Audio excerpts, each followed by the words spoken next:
want to live. I want to last longer, to see my children grow up, grandchildren, see what they become.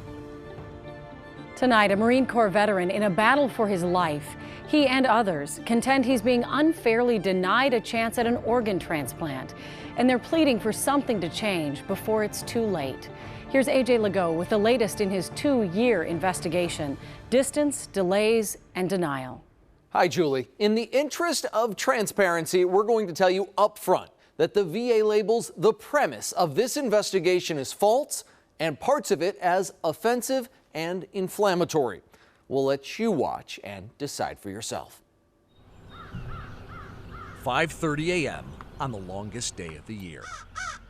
The sun already up on the Leech Lake Reservation in northern Minnesota as 66-year-old Frank Sherman leaves home on an all too familiar trip. This is what I do for 3 days a week. Every Monday, Wednesday, Friday for more than 3 years. This is my life. Frank has a date I never missed a day here. with the dialysis machine. If I stop doing it, I ain't gonna be here no longer. The dialysis doing the job Frank's failing kidneys no longer can. Time is wasting. Dr. Jason Bidash was, until recently, Frank's nephrologist. He says the average lifespan of a dialysis patient is 5 years. Without a transplant, is this a death sentence? Yes. Frank was a sergeant in the Marine Corps. The VA lists his kidney problems as service-connected, likely caused by Camp Lejeune's contaminated water.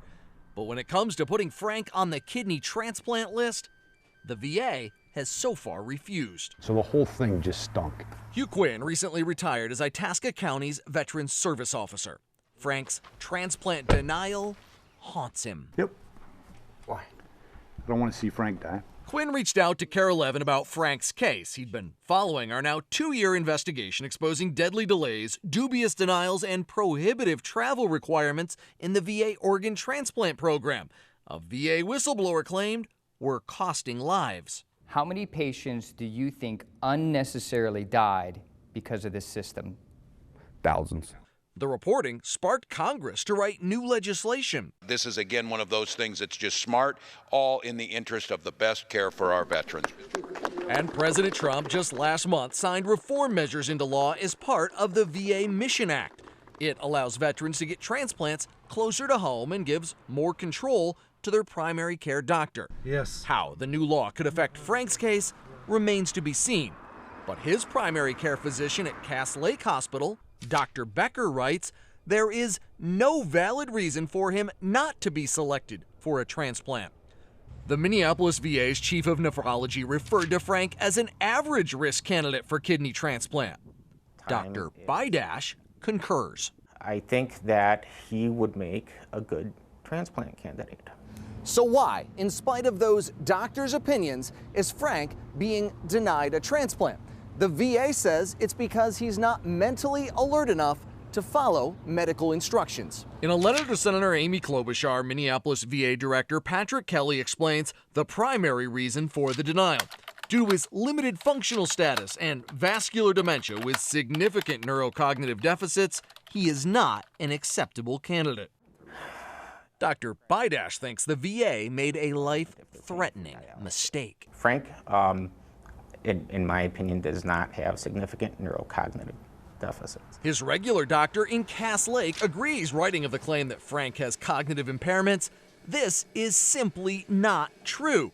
And Frank's Indian Health Services social worker writes he has an excellent memory. So we've got a great candidate for a kidney transplant. Get it done. Quit screwing around. So what's the basis of the VA's claim of severe neurocognitive deficits?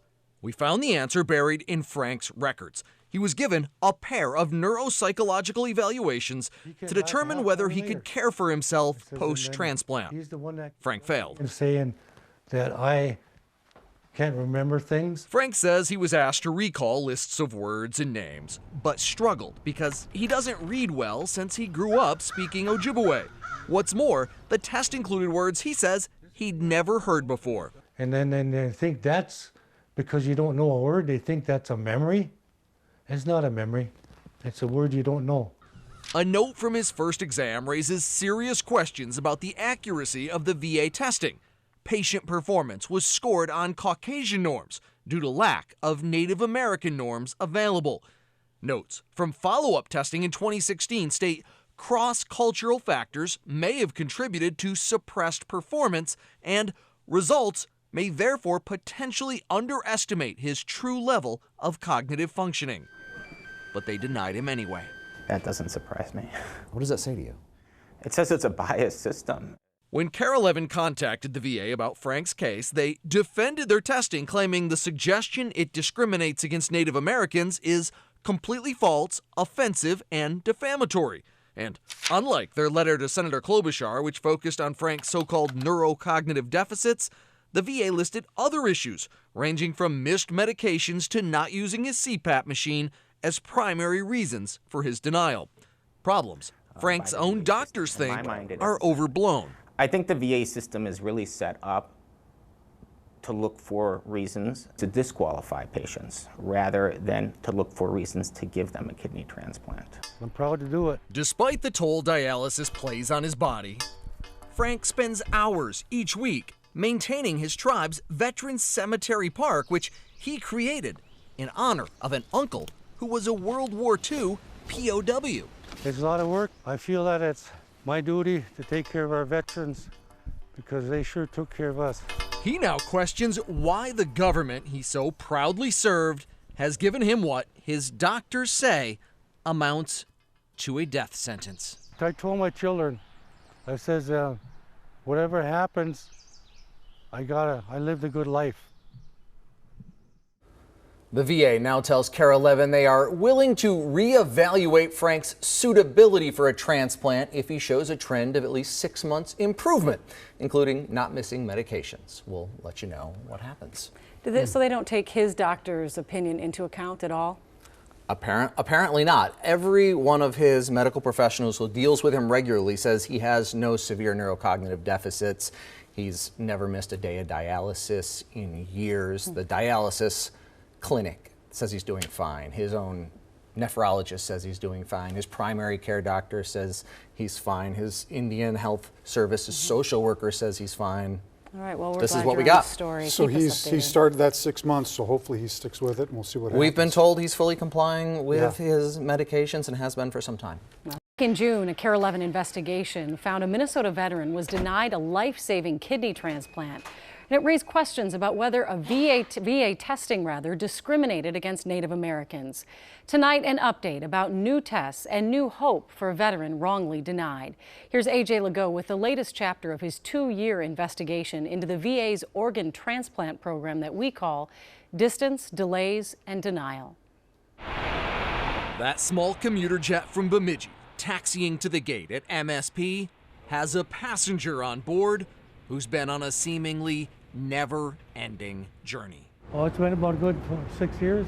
For Frank Sherman, this stop in Minneapolis is just a quick layover Yep. on a trip that's been filled with stops, starts, and delays, but now finally, momentum. Going our direction, I guess. When we last saw Frank, the Marine Corps veteran was hooked up to a dialysis machine on a slow march towards what his doctors told him was the inevitable. Without a transplant, is this a death sentence? Yes. Frank's kidney problems are tied to his time in the Marines, likely caused by Camp Lejeune's contaminated water. But the VA refused to put him on the transplant list, claiming he's not an acceptable candidate because of significant neurocognitive deficits. A claim Frank's private kidney specialist, Dr. Jason Bidash, labeled a life-threatening mistake. Frank, in my opinion, does not have significant neurocognitive deficits. Frank grew up on the reservation speaking Ojibwe and does not read well, so he did poorly on a standard memory test used to determine whether he could care for himself after the transplant. Because you don't know a word, they think that's a memory. It's not a memory.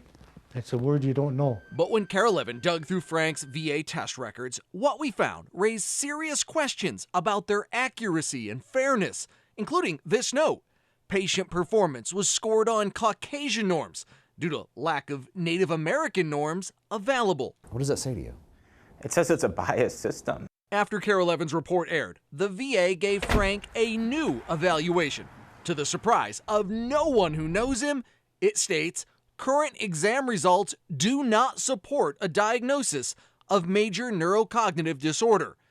In other words, Frank's memory is fine. Been a long time since I've been on a plane. Which brings us back to the airport. The VA is now flying Frank and his daughter Jackie to their transplant facility in Pittsburgh for pre-transplant prep work. Mr. Sherman, thanks so much for flying with us and have a safe trip. Thank you. You're welcome. There's no guarantee of transplant, but after years of denial, Frank is finally headed in the right direction. I hope so. I really hope so. For KARE 11 Investigates, I'm AJ Legault.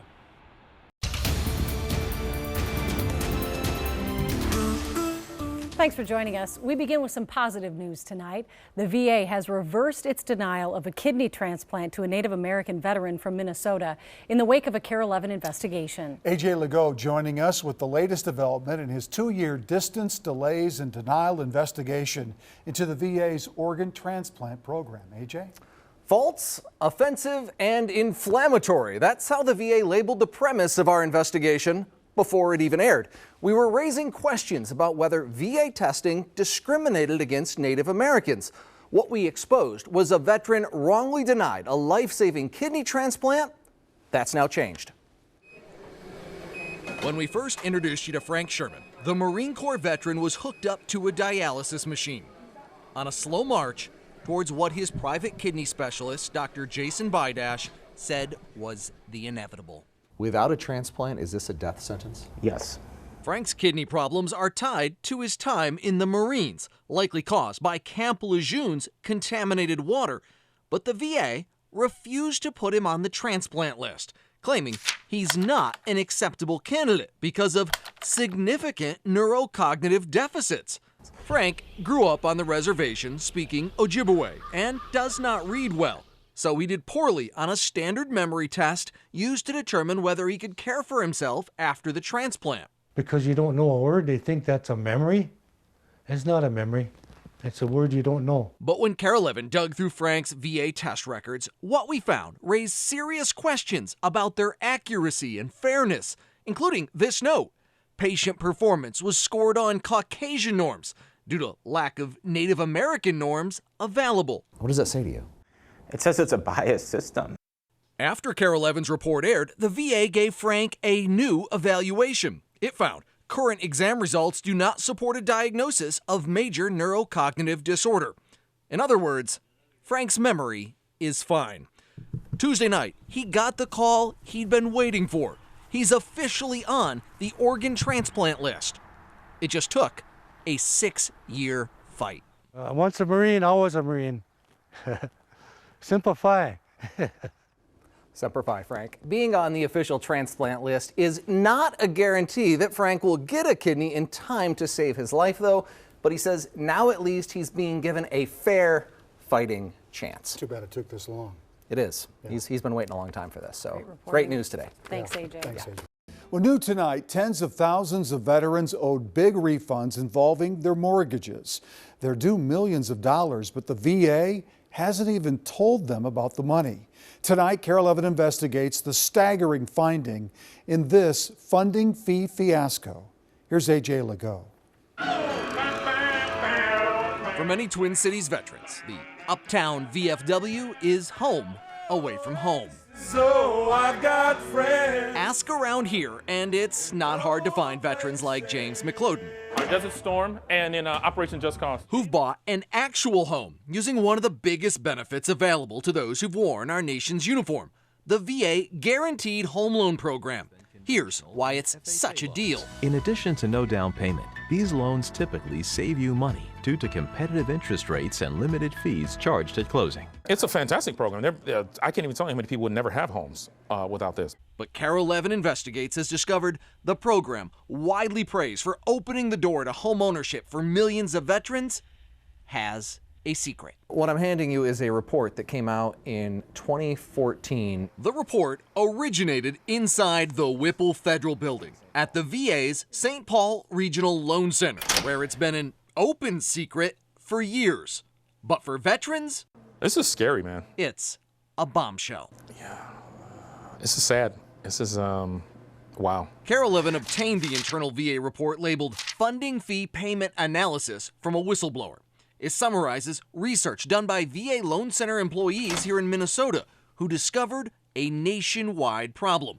Between 2006 and 2014, VA inappropriately collected approximately $150 million on 47,588 loans.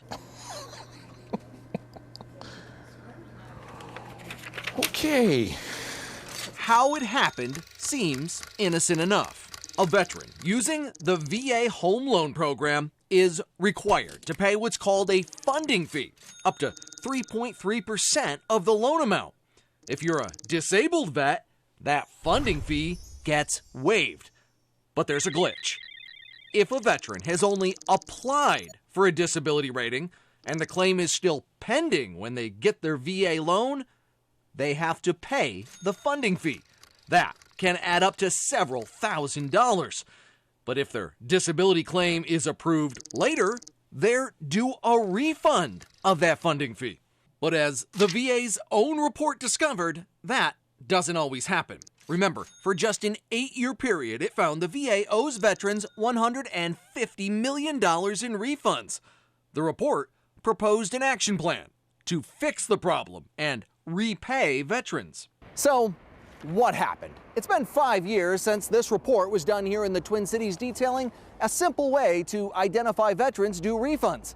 But VA insiders tell us nothing was done to repay those veterans known to be owed money. If you're holding someone else's money and you're not telling them how to get it, you're doing it on purpose. Carol Levin reviewed records showing the report landed on the desks of top VA DC leadership, including the then director of the VA's loan program, Mike Frew. Getting a VA home loan. Even though under his watch, veterans were not notified about the refunds they deserved, records show Frew received bonuses in 2014 and 2015 totaling nearly $25,000. And since then, Frew has been promoted to Chief of Staff for Veterans Benefits, where he makes $185,000 per year. We emailed him for weeks asking for an interview. He never responded. Then, 2 days ago, Carol Levin suddenly got an email from the VA press secretary that said, here is VA's comment. It was this press release. It states, a major issue under review is how VA credits borrowers who, after loan closing, were awarded disability compensation with retroactive effective dates. It also says they're now looking at millions of loans dating back to 1998. Everything's all right. Back at the Uptown VFW, it still leaves the million-dollar question. Will veterans owed money finally get paid back? It's a $150 million question, actually, and that's just what we know. Well, so far, we've already been able to help one veteran we work with get a refund on a loan from 2009. The VA just sent him this check. He sent it to me yesterday. It's for nearly $700. Among the reforms the VA just announced this week, they're going to be doing a better job, they say, notifying veterans up front when they get a loan about funding fee waivers and refunds. We've put detailed steps on how you can apply for a refund on your VA loan on KARA11.com. We also want to hear from you. This is how you can help our investigation. If you think you might be impacted, email us at investigations@KARA11.com. Interesting timing on the press release. It certainly is. I hope everybody that was in my situation could have seen your newscast. An update to a KARA 11 investigation tonight that's putting money back in the pockets of homeowners here in Minnesota and across the country. Here's A.J. Legault with his continuing investigation, funding fee fiasco. That's good news. In Lakeville, Minnesota, the good news for Roger Roth was buried in an unlikely place. Definitely. All right. Digging through stacks of home loan records, we determined the government likely owes Roger a debt. $10,065? That's a lot. That's a lot of money. The nation's debt to Roger began in the 1960s when he enlisted in the Navy. I served in Vietnam off of the Gulf of Tonkin. He's had ringing in his ears ever since. In 2011, he applied for a disability rating with the VA, but it took years of appealing his denial before it was approved. Approximately 3 years later. In the meantime, you had refinanced. Correct. Twice. Since he got his VA home loans while his disability claim was pending, he's likely due a refund. Here's why. A veteran using the VA home loan program is required to pay what's called a funding fee, up to 3.3% of the loan amount. If you're a disabled vet, that funding fee gets waived. But there's a glitch. If a veteran has only applied for a disability rating and the claim is still pending when they get their VA loan, they have to pay the funding fee. That can add up to several $1,000s. But if their disability claim is approved later, they're due a refund of that funding fee. That's money that's yours. You paid it. Exactly. But a Care 11 investigation discovered veterans like Roger haven't always been getting those refunds. A whistleblower provided internal VA records that revealed a bombshell. Between 2006 and 2014, VA inappropriately collected approximately $150 million on more than 47,000 loans. Top VA officials in D.C. were warned, but sat on that information for the last 5 years, never notifying the veterans owed money. But unless you asked for it, they didn't give it to you. That's crazy. Roger reached out to Care 11 after seeing our report. His loan records show he paid a $10,000 funding fee on his first refi and another $1,590 on the second. So you add them both together, and well, you can do the math. It's pretty close to 11.5. That's not a bad refund. That's a good chunk of change. Roger has now reached out to the VA Loan Center, asking to be paid the refund that's rightfully his. Well, thanks to you guys, I would have never known. In Lakeville, for Care 11 Investigates, I'm AJ Legault. And to read about the reforms the VA says it's already making, go to care11.com, where we've also put information there on how you can apply for a refund on your VA loan. Now a special report from Care 11 Investigates. It's not right. Veterans saddled with medical debt. The bill is over $1,200. They should not owe. So I was getting collection calls. Legitimate ER bills wrongly denied. Erroneously denying claim. And a whistleblower's confession about why. Is it faster to just deny? Always. A national scandal exposed. If it happened to me, I guarantee it's happening to thousands of veterans nationwide. Care 11 Investigates, a pattern of denial. Thanks for joining us. I'm investigative reporter AJ Legault. This is a story of how veterans nationwide have been unfairly denied medical coverage they were promised. We've uncovered evidence that despite clear warnings about a broken system, our veterans have been saddled with medical debt they should not owe, potentially billions of dollars. Follow along as we begin our investigation with the discovery that the VA has been refusing to pay for hundreds of thousands of veterans' emergency room visits because, get this, they don't visit the VA often enough. This is my Class A uniform jacket. You can learn a lot about a soldier by looking at their dress uniform. You can tell their rank. Iraq War Army veteran David Riggs first put his on in 1985. This one here is a marksman's badge. It's actually a story in a uniform jacket. And if a ribbon existed for good health, the 55-year-old veteran likely deserves one. Very seldom, if ever, went to the doctor's office for anything. But his good health is now costing him $12,186. Ginger is David's wife. But he wasn't raised to let's run to the doctor if I sneeze. Unless it was life-threatening, you didn't do anything for it except keep it from bleeding and keep on going. So when he was hurting so bad, he says he couldn't even stand, you know it was bad. And I was in so much pain, I didn't know which way to turn. Ginger called 911 and an ambulance took him to the nearest emergency room. A scan showed he had kidney stones. Unbearable. That $12,000 bill came in the mail a month later. At the time, Riggs didn't worry. He's a VA healthcare enrollee. Every year, he gets a letter from the government saying he has medical coverage. His VA card even tells him in an emergency to go to the nearest medical facility.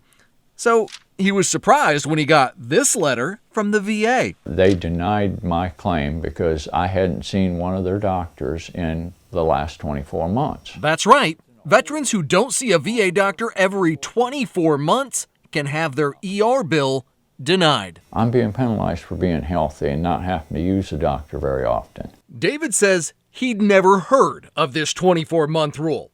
Our investigation discovered he's not alone. There was Jay Hill in Colorado, also denied. I had no idea that this was a thing. According to this 2014 Government Accountability Office report, most veterans are often not aware of specific eligibility criteria and assume that VA will cover their non-VA emergency care. Randy Williamson was the lead investigator for that report. VA needs to do a better job informing veterans and finding out what the knowledge gaps are. But Carol Evans' investigation discovered little to nothing was done. In the ensuing 3+ years, in Minnesota alone, 2,030 veterans' ER bills totaling $6.8 million were denied based on the 24-month rule. Nationwide, 219,000 ER claims were denied, putting veterans on the hook for $791 million. After our investigations exposing how this 24-month denial loophole was impacting veterans, the VA finally began to take action, releasing this new online video about the rule. At the time of the emergency, the veteran was enrolled in VA healthcare and had received medical services through VA within the last 24 months. But confusion over VA rules wasn't the most serious problem we discovered. Coming up, I wake up at night and think of this. Are veterans being wrongly denied because of pressure on the people who process their claims? Look for a reason to deny it. It's the fastest way to get your numbers.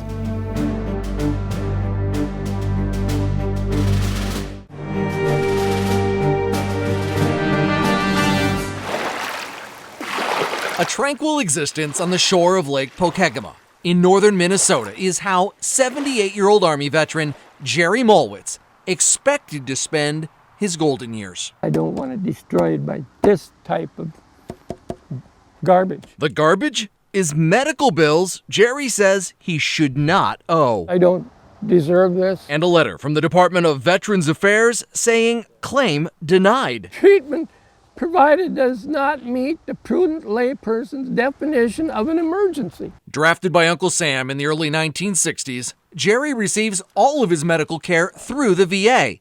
But he had an emergency. A catheter he has, due to an enlarged prostate, got plugged. Well, I was half crazy with the pain. I was moaning and groaning. It was 8 o'clock at night, and the nearest VA hospital in St. Cloud was 140 miles away. And I needed help now. I mean, it hurt. My heart attack was nothing compared to that urinary retention. Jerry's wife rushed him to the Grand Rapids emergency room. The doctor said your urinary retention hurts as bad as a woman having a baby. I'm not a woman, but I told the doctor the pain I had was as tough as if I had triplets. Veterans who get their medical care from the VA can go to an outside hospital in an emergency, and the VA is supposed to pay the portion not covered by other insurance. But remember, the VA is trying to stick Jerry with a bill, claiming what he had was not even a true emergency. And I know what an emergency is. It isn't because you got a hangnail on your big toe. Jerry says maybe the VA should try reading how the U.S. Department of Health describes urinary retention as a potentially life-threatening medical condition that requires immediate emergency treatment. Hurts. What also hurts is the calls from debt collectors and the threat of a ruined credit rating. Jerry says he's lost track of the time. It's not right. He's spent unsuccessfully trying to get the VA to reconsider his denial. Hours. I wake up at night and think of this. Do I deserve that? What is he supposed to do? He has to go to the emergency room. Minnesota Senator Amy Klobuchar couldn't understand why Jerry was denied either. And he's not the only veteran she's heard from. And usually when a member of Congress starts getting called over and over again, it's like the canary in the coal mine. In fact, Carol Levin's investigation found there's evidence of a disturbing pattern of veterans getting stuck with medical bills because the VA claimed they did not have a real emergency. I felt like my chest was about to pop. Fearing her husband, Ben Krause, was having a heart attack, I remember he said, something's wrong, something's wrong. Gretchen drove the family a mile to the nearest emergency room at Woodwinds. They were here for 9 hours before doctors decided it was actually extreme stress. A veteran, Ben expected the Minneapolis VA would pick up the $6,000 ER bill. He was mistaken. I got a letter in the mail saying they were going to deny me. Just like in Jerry's case, Ben's letter stated the treatment provided does not meet the prudent layperson definition of an emergency. You know, apparently a prudent, normal guy wouldn't have gone to the emergency room if they were experiencing chest pains like I was. But just look at the VA's own prudent layperson fact sheet. It describes someone with an average knowledge of health who believes failure to obtain immediate medical care could result in placing the patient's health in serious jeopardy. It even gives this example: a patient going to the ER complaining of chest pain, but given a diagnosis of mild gastric irritation. But because chest pain is a potentially serious problem, it, quote, clearly falls into the category of what any prudent layperson would consider an appropriate use of an emergency room. Right. I mean, this is almost, when you look at it, this is almost verbatim your case. Right. I mean, it's black and white. And it's case example A. We found the same sort of denial is happening all across the country. VA is many times forced to deny a significant number of emergency treatment claims. In 2016, the VA told Congress in this report that in just 1 year, 98,000 veterans had their claim denied because the VA determined it was not an emergency. And here's the most important part. Many of these denials are the result of inconsistent application of the prudent layperson standard. If it happened to me, I guarantee it's happening to thousands of veterans nationwide, if not hundreds of thousands. So why is it happening? A VA insider thinks he knows. Is it faster to just deny? Always. Still ahead, a whistleblower's confession. It's been weighing on me a lot. When a pattern of denial continues.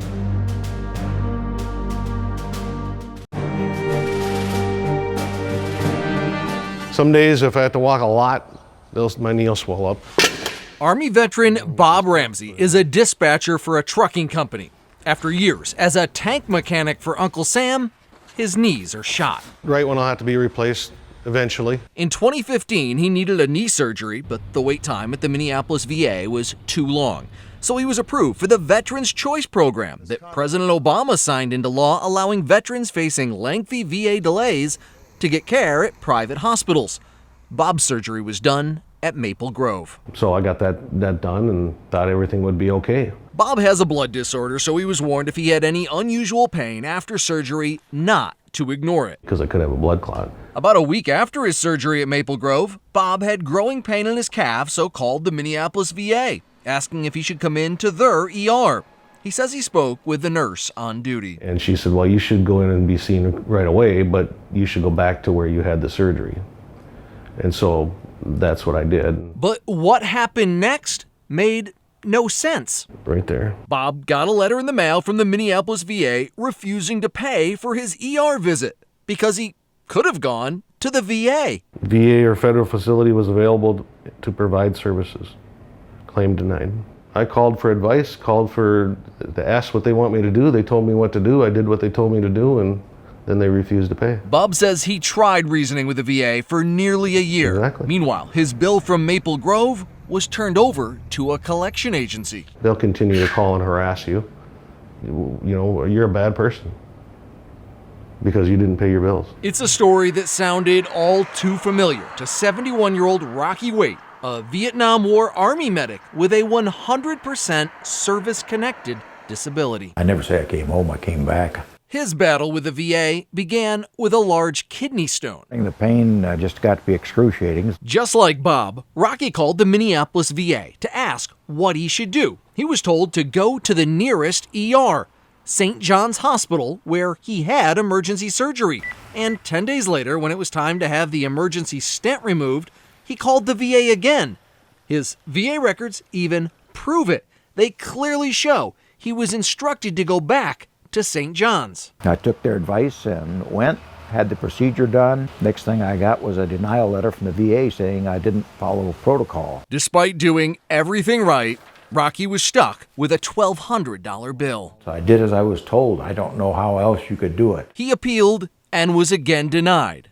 Then he saw something that really made him mad. And then I was watching the television and spotted a story on Care 11. After the VA refuses to pay for medical care they instructed him to get. Our investigation exposing other veterans with wrongful ER bill denials.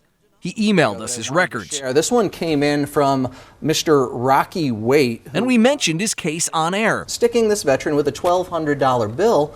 So he's now asking the question, hey, what should I do? The very next day, kind of almost a miracle or something. Rocky got a voicemail from a VA official. So we'll get that paid for probably today. I'm sorry about the hassle you went through. If it hadn't been for Care 11, I'd have still been fighting this battle, and it could go on for years with these people.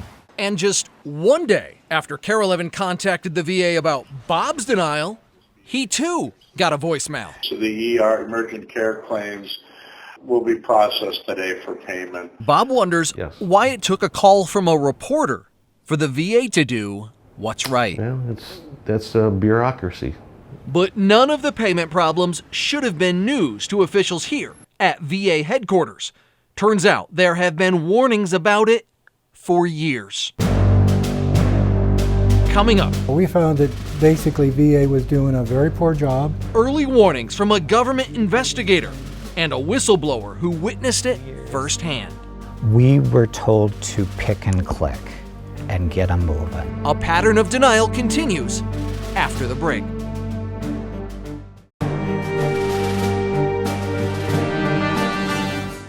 Some veterans were likely billed for care that VA should have paid for. It's 2014 and Government Accountability Office investigator Randy Williamson is testifying before Congress. It was pretty much a pattern of a lot of errors. Describing the GAO's findings that the Department of Veterans Affairs was mishandling emergency medical bill claims. We found that basically VA was doing a very poor job, and they were erroneously denying claims. His investigation found VA staffers breaking rules, leaving veterans financially liable for bills VA should have paid. 20% of the cases we looked at were wrong, or denied inappropriately. Is that an acceptable error rate?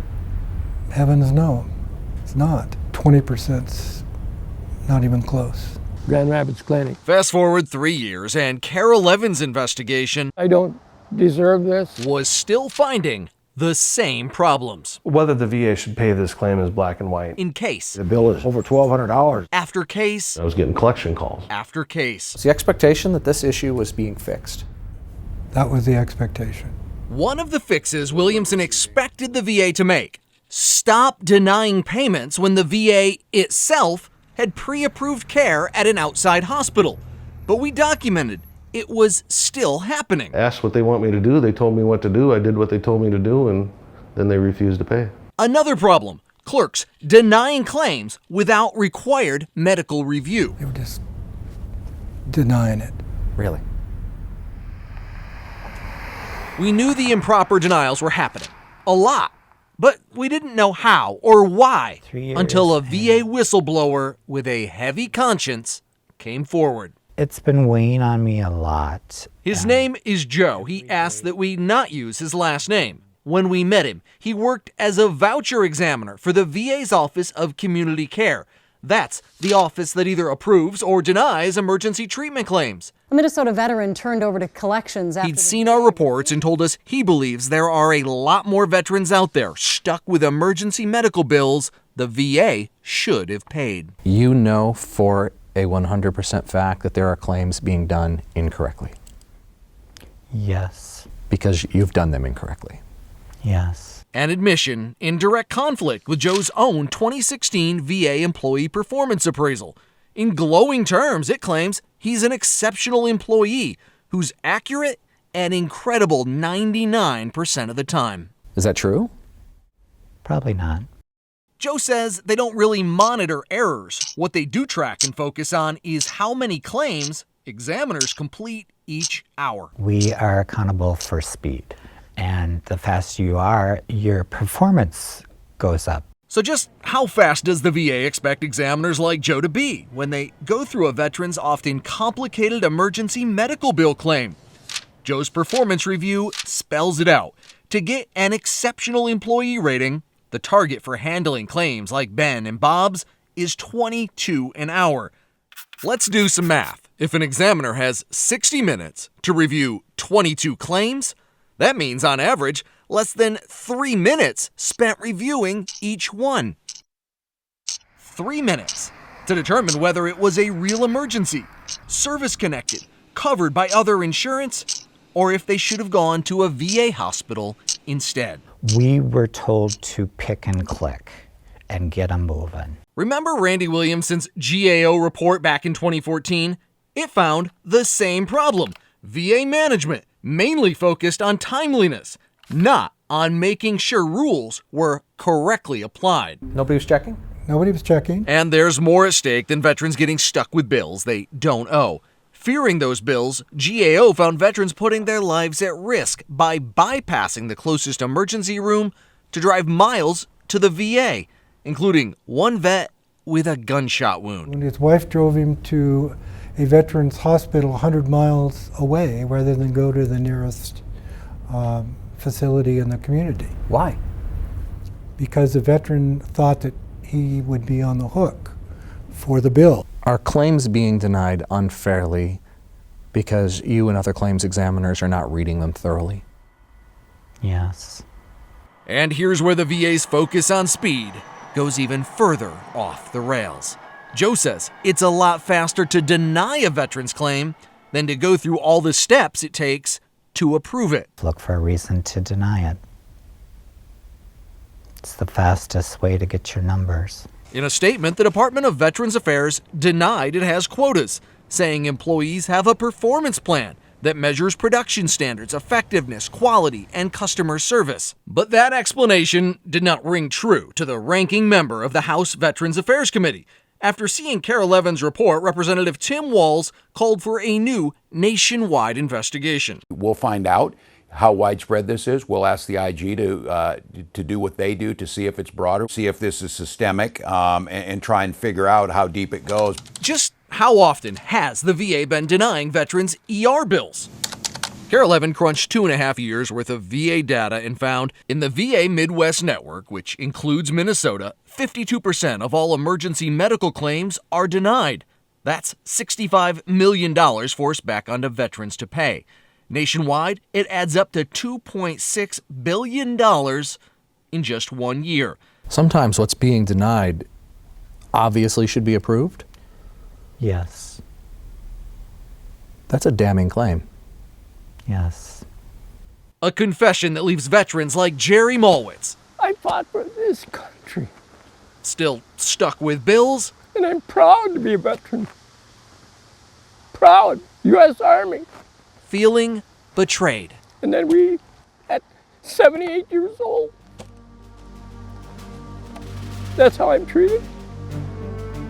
The Inspector General investigation that Congressman Walz called for is due to be completed in 2019.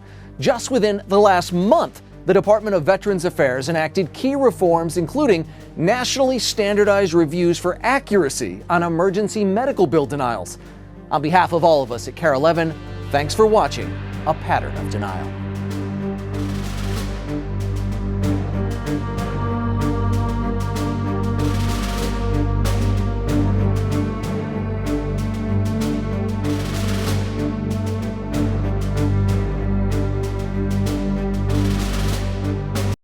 What did you expect would happen? That we would get paid, but it never came true. Tonight, a story of denials, delays, and broken promises. An elderly Minnesota man took on the VA and won a landmark federal case that impacts veterans nationwide. But it turns out he and other veterans still haven't been paid the money a court says they deserve. A.J. Legault looks into what's going on 2 years into his investigation, a pattern of denial. How was your lunch, Dad? Good? It's good. It's good. What looks like just lunch between friends Yeah, that's good. is actually a frontline battle scene in a 9-year legal war. We're just waiting for it to go before the judge again and What's discussed over soup and sandwiches between Richard Staub and attorney Jackie Shue have the judge order the VA to pay it. could put billions of dollars back in the pockets of hundreds of thousands of veterans stuck footing the bill for emergency medical care. Jesus, is that going to be historical? For Mr. Staub, who enlisted in the Air Force during the Korean War, the fight started back in 2010. He suffered a heart attack and stroke and was rushed by ambulance to St. Cloud Hospital. That heart of mine was pounding so bad that I'm lucky I'm still alive, I guess. He wasn't so lucky with the medical bills. Medicare paid some, but there was still more than $47,000 owed, which he submitted to the St. Cloud VA for payment. He was denied, forced to pay the bills out of pocket, cleaning out his life savings. What did that do to your finances, having to try to... Goes down, you know. The denial was based upon the internal rule that the VA had been enforcing since 2010. That internal rule required veterans to have no other health insurance, including Medicare, in order for the VA to pay. Internal regulation. But there's a problem. In violation of U.S. law. Their regulation violates federal law. That is correct. The Veterans Emergency Care Fairness Act of 2009 requires the VA to pay for emergency care for which a qualified veteran is personally liable. It is pretty cut and dry. Or so Jackie thought when she took the Staub case pro bono. This is one of many boxes that we have for Mr. Staub's case.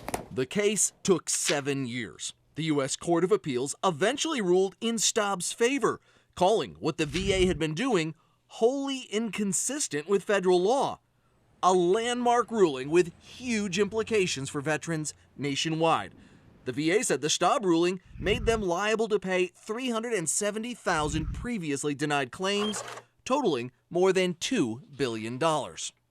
Faced with that, the VA appealed, until, in a congressional hearing in June 2017, then VA Secretary David Shulkin made a surprise announcement. I have decided to voluntarily withdraw the appeal to the Staub case. Oh, that's great news, Mr. Secretary. What did you expect would happen? That we would get paid, but it never came true. It didn't come true for Mr. Staub or any other veteran similarly denied emergency medical coverage by the VA.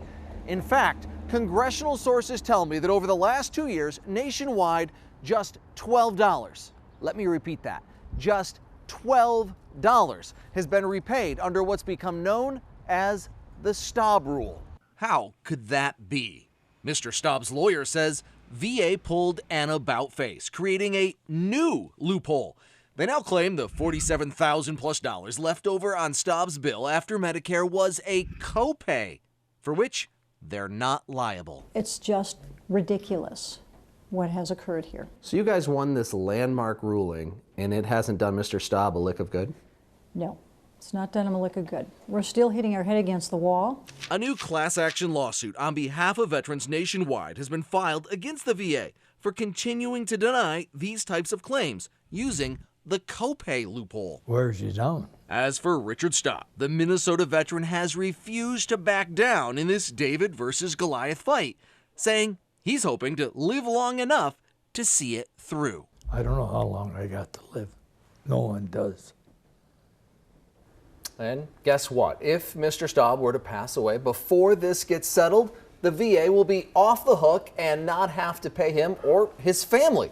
But the class action lawsuit could still force the VA to honor the Staub decision and repay veterans nationwide. Every story you do just frustrates me, I know personally. A lot of people. You just feel so much for a guy like that. He has been on the hamster wheel now for Unbelievable. years. And a Minnesota veteran who won a landmark legal case 3 years ago still has not been paid. And now federal judges are citing a Care 11 investigation to slam the VA's handling of the situation. Here's A.J. Legault with the latest developments in his 2-year investigation, a pattern of denial. 3 years, nothing's happened, not a dollar. What do we have to do? In a recent hearing about a pending class action lawsuit before the Court of Appeals for Veterans Claims, a panel of judges skewered the VA for its failure to follow the law and properly reimburse veterans for emergency medical care bills. Congress passed a law. Well, if you go to an emergency room, you're entitled to reimbursement. That's what we ruled in Staub. Interesting. No exceptions. The Staub ruling the judge mentioned is the case of Minnesota veteran Richard Staub. After the VA denied payment, the St. Cloud man got stuck with more than $47,000 in medical bills following a heart attack and stroke. What did that do to your finances, having to try to... Goes down, you know. He eventually won a landmark legal case against the VA, but 3 years later, he still hasn't been paid, something Carol Evan exposed last month. The reason I'm bringing up this shocking development is news reports just this past Friday from Minnesota indicating the state of affairs for Mr. Staub. The current lawsuit challenges the VA's attempt to work around the Staub decision, denying ER bills by claiming the charges left over after insurance are, in effect, the same as co-pays, something one judge said Congress never intended. Co-payment, $20, not $20,000 or $48,000. This is an important concept. Congress didn't put that in. You people put it in. The VA's lawyer contends they have paid about $2,500 of Mr. Staub's bill. It is not true that he has been paid nothing. However, Staub just submitted this affidavit stating he has not, to date, received any reimbursement. And the soon-to-be 87-year-old writes, "It is my hope that reimbursement will be paid to me before I die." I don't know how long I got to live. No one does. The court gave VA until the end of June to provide additional information. With Carol Evan's ongoing investigation, a pattern of denial, I'm AJ Legault. When we think of CTE brain disease, we think football. Those hits on the field, players suing over the issue, and the popular movie Concussion bringing it all to light. But there are men and women in different uniforms facing the same problem. We're talking about our servicemen and women, and now one military mom is speaking out to investigative reporter AJ Legault about what can be a hidden trauma for our soldiers. Ready. Hey. Fort Snelling National Cemetery, a place with no shortage of stories. On behalf of the President, it is with honor I present you this flag as a symbol of the great republic. His life was really just beginning. Makes my heart race every time I come here. But the story of just what caused Kevin Ash to end up here 10 days shy of his 35th birthday. And he died on January 15th, 2017. Was for even his mother Joy a mystery. I always tell him I love him, and I'm so sorry that I didn't know. A gunner often tasked with convoy duty, Sergeant Ash's records show he was within 30 yards of 12 IED blasts, but managed to make it through 3 tours of duty without a scratch. But all was not right. He changed. He changed a lot. Once sensitive and thoughtful, he was very explosive. His temper was outrageous, and his behavior was bad.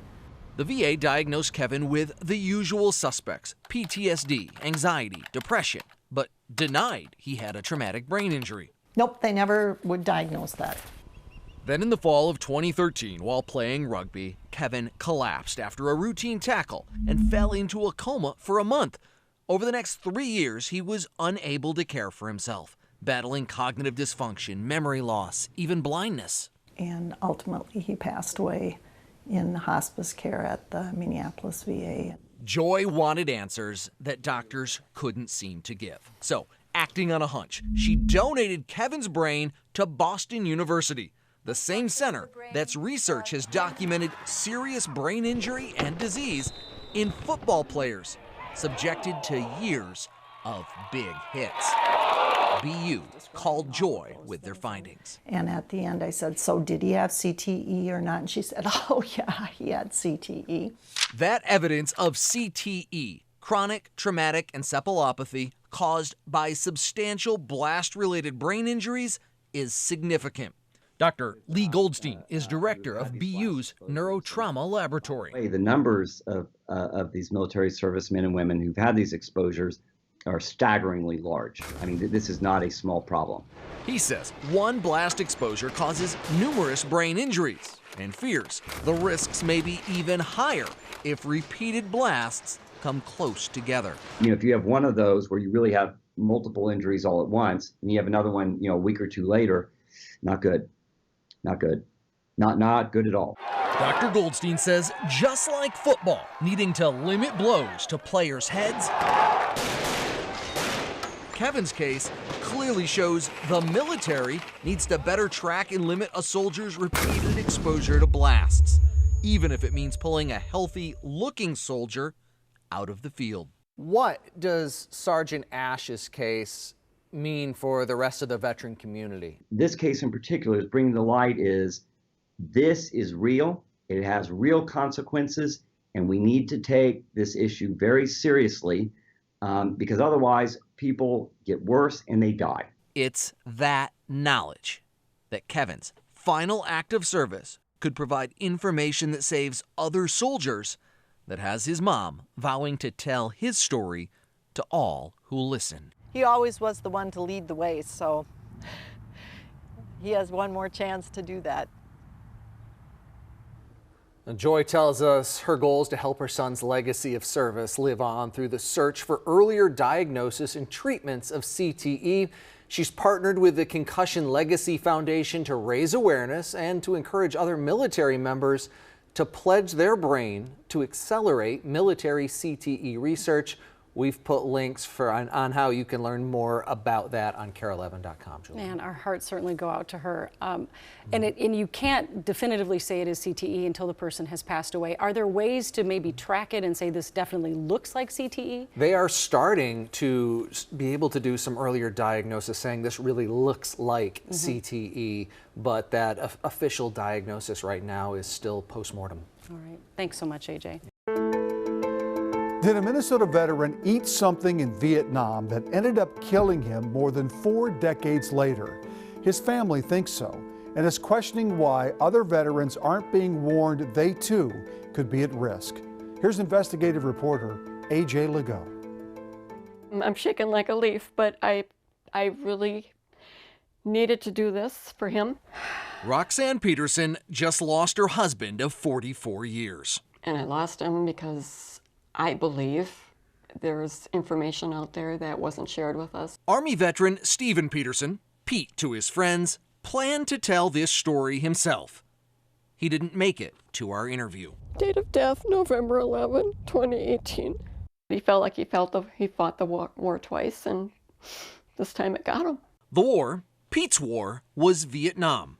Served 3 tours there. He came home with metal scars, damaged hearing, and jungle rot on his feet. What he didn't know is he was also likely carrying a microscopic hitchhiker that 46 years later is suspected of being his killer. If you think about it, he was a ticking time bomb. Pete developed cholangiocarcinoma, bile duct cancer. Highly lethal. Dr. John Larson with Minnesota Oncology says cholangiocarcinoma is uncommon in the U.S. There are only about 8,000 cases diagnosed here each year. Rare and deadly. It's hard to catch this at a point where it's curable. Pete was already stage 4 when first diagnosed. He survived just 14 months. It's a diagnosis and then it's a death sentence. Lisa Saller wanted answers about her dad's rare cancer. Googled Vietnam vets and cholangiocarcinoma. What she discovered is a growing social media community of Vietnam vets and their loved ones who believe their cholangiocarcinoma is tied to their service, caused by consuming a tiny parasite called a liver fluke, common in fish in the waters of Southeast Asia. So it's endemic there, right? Dr. Larson says the liver fluke parasites attach to the lining of a person's bile duct and can live undetected for decades, causing inflammation and scarring eventually leading to cancer. For the most part, when they do get the cancers, those who do, it's later on, decades later, not usually just right after exposure. Despite 3 tours serving in a place where the parasites are a known hazard, Pete's family says he was never warned by the Army or the VA that he was at risk. Why wasn't our vets notified of this? If you know where to look on the VA website, there is a warning about the liver flukes, stating Vietnam veterans who ate raw or undercooked fish might have been infected. How many veterans does this impact? A 2017 VA pilot study found it could be as high as 1 in 4. With this information, Pete filed for VA benefits. Sir, what happened? Denied. That's not uncommon. The Associated Press found veterans filing benefits claims for bile duct cancer has increased 6-fold since 2003, but nearly 80% are denied. In an email to CARE 11, the VA calls their own liver fluke study flawed. There are other causes for the rare cancer, and the VA maintains there's no research showing cholangiocarcinoma is more common in Vietnam veterans than in the rest of the population. Not enough evidence. Some veterans wonder whether it's like Agent Orange, which took the government years to acknowledge was causing their cancer. Lisa helped her dad appeal his denial. 2 of his private doctors wrote letters to the VA stating because of his time in Vietnam, more likely than not, he developed cancer because of his exposure to liver flukes. Why is it so hard today? Pete died before his appeal was heard, but his family is continuing the fight. Well, Dad, we're doing this for you. And sharing the story Pete now cannot, in hopes of raising awareness of a risk they wish they'd been warned about. And we miss him. We miss him a lot. A New York congressman has introduced a bill directing the VA to study and report to Congress on the prevalence of bile duct cancer in Vietnam veterans. The VA tells me they've already started, but it will be 1.5 to 2 years before data analysis will be complete. So if you love a Vietnam vet, if you are a Vietnam vet, is there a way to test for this? And will it matter? From all the research I've read, that you can be tested for the active liver fluke infection, that parasite that can live inside someone's body. They have a life of 25 to 30 years. If that fluke has died, it's much harder to test. There's no real way to test for a past infection, but then you're going to want to be monitoring, trying to catch this cancer as early as possible, because as we know with any cancer, the sooner you catch it, the better. Thanks, AJ. Thank you.